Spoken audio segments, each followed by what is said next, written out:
picking up good vibrations.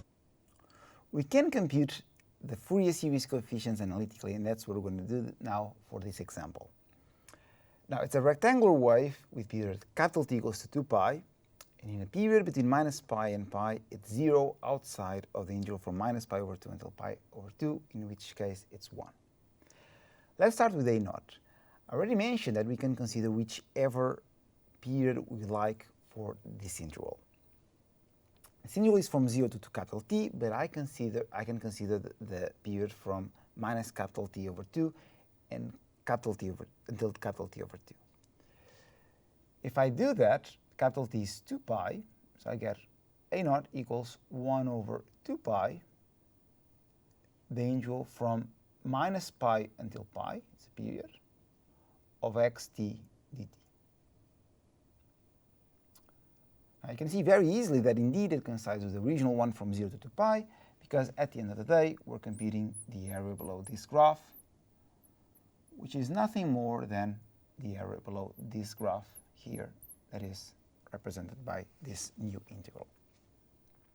Now the signal is 0 outside of the interval from minus pi over 2 until pi over 2, so we just get 1 over 2 pi, the interval from minus pi over 2 until pi over 2.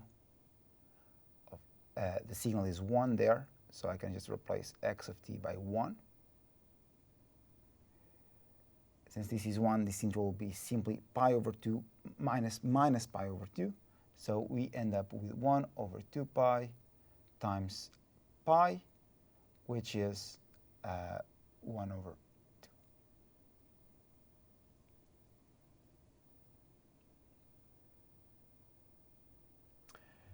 Now, let's compute now B1. By the same token, we can consider, instead of the interval from 0 to 2 pi, we can consider the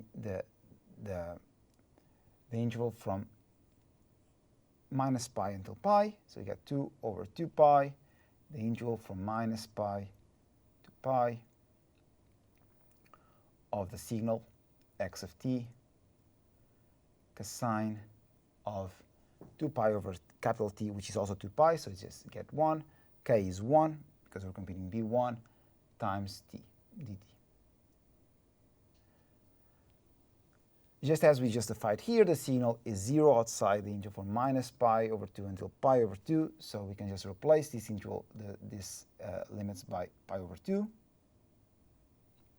in which case the signal is 1.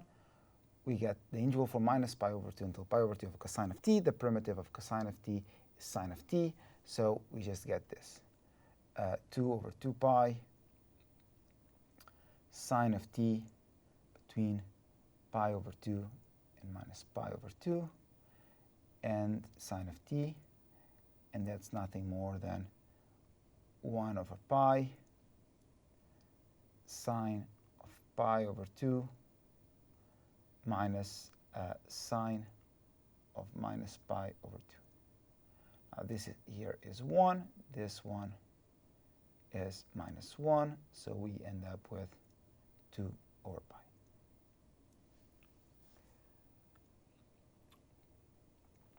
Let's now compute B2. So B2 is exactly the same. The only thing that will change is that I'll have to add 2 here. So I'll already skip a few steps, and I'll just write 1 over pi, the interval from minus pi over 2, pi over 2 of cosine of 2t dt. The primitive of cosine of 2t is 1 over 2 sine of 2t, so we end up with sine of 2t evaluated at pi over 2 minus pi over 2. Now sine of 2t evaluated at pi over 2 is sine of pi, which is 0. Sine of 2t evaluated at minus pi over 2 is sine of minus pi, which is also 0. So we end up with 0.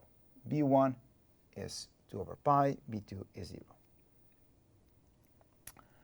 Now the C case, we know, and I already said that if the signal is even, the C case will all be 0.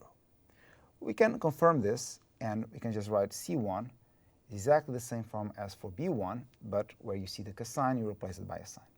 So again, I can omit a few steps and just say that it's 1 over pi, the integral from minus pi over 2 to pi over 2 of sine of t dt. The primitive of sine of t is minus cosine, and we end up with 1 over pi cosine of t evaluated at pi over 2 minus pi over 2. Now, cosine of pi over 2 is 0. Cosine of minus pi over 2 is also 0. We end up with 0 as it had to be.